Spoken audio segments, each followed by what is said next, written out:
Hello everyone, excellent learning में आपका स्वागत है। आज हम पढ़ने जा रहे हैं शिक्षा मनोविज्ञान, अर्थ और परिभाषा। शिक्षा मनोविज्ञान। तो शिक्षा मनोविज्ञान का सबसे पहले हम अर्थ समझ लेते हैं, उसके बाद हम देखेंगे कि किन किन विद्वानों ने इसकी क्या परिभाषा दी है। यह जो होता है शिक्षा मनोविज्ञान, यह दो शब्दों से मिलकर बना है, एक शिक्षा तथा मनोविज्ञान। और मनोविज्ञान में हम जानते हैं कि जो प्राणी है उसके व्यवहारों का अध्ययन किया जाता है। प्राणी के अंदर पशु भी होता है, पक्षी भी होता है और मनुष्य भी होता है, तो उनके व्यवहारों का अध्ययन हम मनोविज्ञान में करते हैं। और शिक्षा के अंदर हम जो व्यवहार होता है उसका हम शोधन करते हैं, उसका परिमार्जन करते हैं, शोधन करते हैं या परिमार्जन करते हैं। तो इस तरह से व्यवहार के अध्ययन के द्वारा व्यवहार का परिमार्जन करना या व्यवहार का शोधन करना ही शिक्षा मनोविज्ञान कहलाता है, यानी शिक्षा संबंधी मनोविज्ञान होता है। या हम कह सकते हैं कि जो यह शिक्षा मनोविज्ञान होता है, यह मनोविज्ञान का एक व्यवहारिक रूप होता है, व्यवहारिक रूप होता है, जिसके अंदर हम शिक्षा की क्रिया के अंदर मानव के व्यवहार का अध्ययन करते हैं।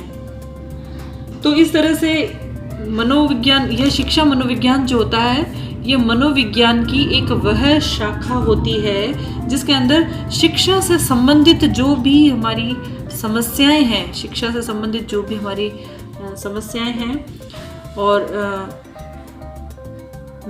उनकी विवेचना करता है, उनकी विश्लेषण करता है, उनका शिक्षा से संबंधित समस्याओं की विवेचना करना, विश्लेषण करना और उनके समाधान पर चिंतन करता है शिक्षा मनोविज्ञान।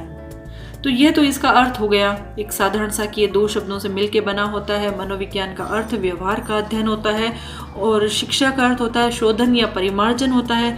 तो इस तरह से व्यवहार के अध्ययन के द्वारा व्यवहार का शोधन करना, परिमार्जन करना ही शिक्षा मनोविज्ञान के अंतर्गत किया जाता है। और यह एक जो शिक्षा से संबंधित हमारी जितनी भी समस्याएं होते हैं उनका विवेचना करना, विश्लेषण करना, समाधान करना, यह सभी जो है शिक्षा मनोविज्ञान के अंतर्गत आता है। शिक्षा मनोविज्ञान की जो बहुत ही महत्वपूर्ण परिभाषाएं कई वैज्ञानिकों ने दी है, उससे पहले हम एक स्किनर ने जो है शिक्षा मनोविज्ञान के अर्थ का विश्लेषण किया था, हम उसको भी समझ लेते हैं। और एक महत्वपूर्ण बात और है कि स्किनर के नाम के बहुत सारे वैज्ञानिक हुए हैं, लेकिन हम यहाँ जिस स्किनर की बात कर रहे हैं वह है B.F. स्किनर। तो स्किनर ने शिक्षा मनोविज्ञान के अर्थ का विश्लेषण किया है। उन्होंने कहा है कि शिक्षा मनोविज्ञान का जो केंद्र होता है वह होता है मानव व्यवहार, यानी मानव व्यवहार के इर्द गिर्द घूमता है यह शिक्षा मनोविज्ञान। और उसके बाद जो खोज या निरीक्षण से जो भी हमें तथ्य प्राप्त होते हैं प्राणी के ऊपर, उनके व्यवहारों के ऊपर जो भी खोज की गई है, जो भी निरीक्षण किया गया है, तो उनसे जो हमें तथ्य प्राप्त हुए हैं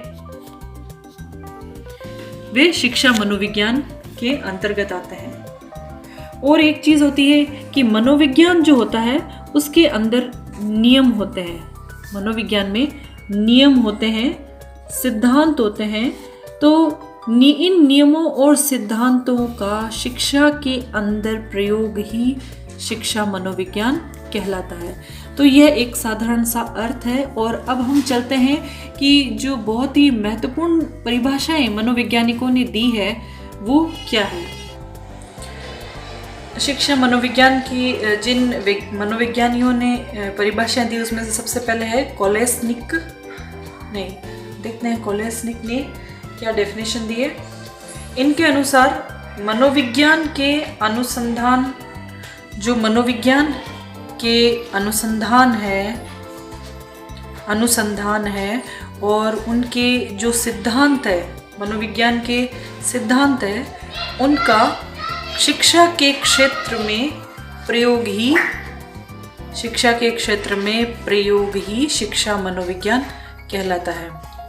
तो ये कोलेस्निक की परिभाषा थी कि मनोविज्ञान के अंदर जो अनुसंधान किए गए हैं, जो खोज की गई है, जो सिद्धांत है, उनका यदि शिक्षा के क्षेत्र में प्रयोग किया जाए, यही शिक्षा मनोविज्ञान कहलाता है। और इसी तरह से B.F. स्किनर ने भी इसकी परिभाषा दी है।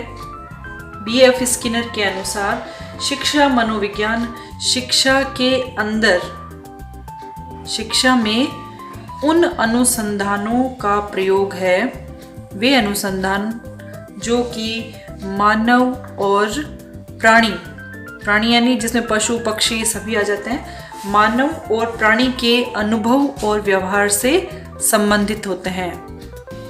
यानी कि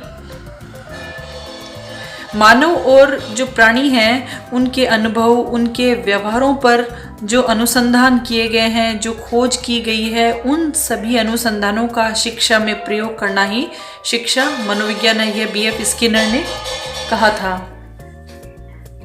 और जेम्स ड्रेवर की परिभाषा हम देख लेते हैं। जेम्स ड्रेवर ने अपने जो परिभाषा दी उसमें बताया है कि व्यवहार मनोविज्ञान की वह शाखा होती है। शिक्षा मनोविज्ञान के बारे में कहा कि यह एक व्यवहार मनोविज्ञान की शाखा है जो शिक्षा समस्या होती है उनके मनोवैज्ञानिक अध्ययन करता है और साथ साथ मनोविज्ञान के जो खोज होते हैं और सिद्धांत होते हैं उनका शिक्षा में प्रयोग करता है। यानी कि जो शिक्षा से संबंधित हमारे पास समस्याएं आई हैं उनका मनोवैज्ञानिक अध्ययन तो करेगा ही, साथ ही जो मनोविज्ञान के सिद्धांत हैं, मनोविज्ञान की जो खोज है, उनका शिक्षा के क्षेत्र में प्रयोग करके उन शिक्षा समस्याओं का समाधान करता है। ये हमें बताया था जेम्स ड्रेवर ने।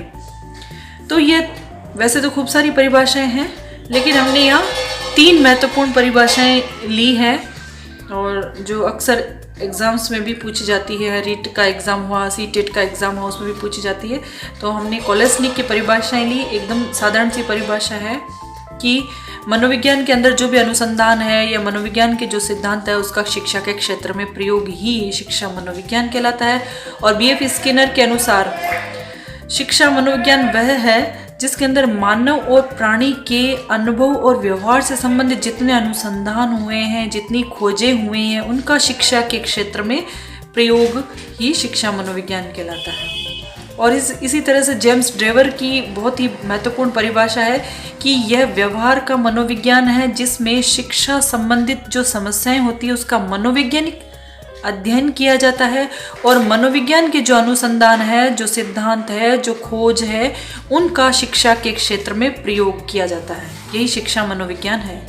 तो कुल मिला के इन तीनों परिभाषाओं में एक चीज़ हमने कॉमन देखी है कि मनोविज्ञान के अनुसंधानों का, मनोविज्ञान के सिद्धांतों का या मनोविज्ञान के नियमों का प्रयोग यदि हम शिक्षा के क्षेत्र में करते हैं तो वही शिक्षा मनोविज्ञान कहलाता है।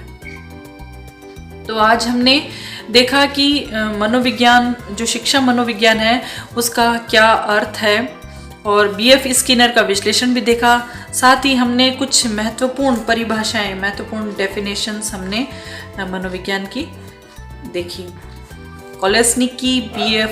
स्किनर की और जेम्स ड्रेवर की। तो आज की वीडियो में हमने शिक्षा मनोविज्ञान के अर्थ और परिभाषा को समझा है और हमारे जो नेक्स्ट वीडियो है उसमें हम शिक्षा मनोविज्ञान के शिक्षा के क्षेत्र में क्या उपयोगिता है उसके बारे में हम अध्ययन करेंगे। So keep learning, keep watching. Thank you.